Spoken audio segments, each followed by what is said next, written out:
সময়ের সাথে সাথে কত জিনিসই না পরিবর্তন হয়ে যায় বলো। যেমন ধরো না, এই যে শনিবার দিনটা, ছোটোবেলায় ছিল শনিবার দিন মানেই আমার বাবা কখন অফিস থেকে আসবে সেটার অপেক্ষা করা। তারপর যখন স্কুলে পড়ি তখন শনিবার মানেই ছিল দুপুর 2টোর সময় ছুটি, 3টের মধ্যে বাড়ি, বাড়ি ফিরেই মায়ের হাতের ঝাল ঝাল মাছের ঝোল দিয়ে ভাত।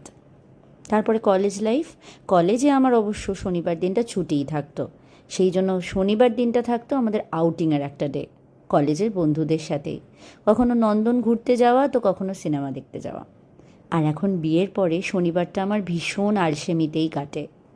আর ইদানিং জানো তো খুব একটা সমস্যায় পড়েছি, প্রচণ্ডভাবে, জানি না কেন স্কিন অ্যালার্জি হচ্ছে, কী থেকে হচ্ছে কী থেকে না কিছুই বুঝতে পারছি না।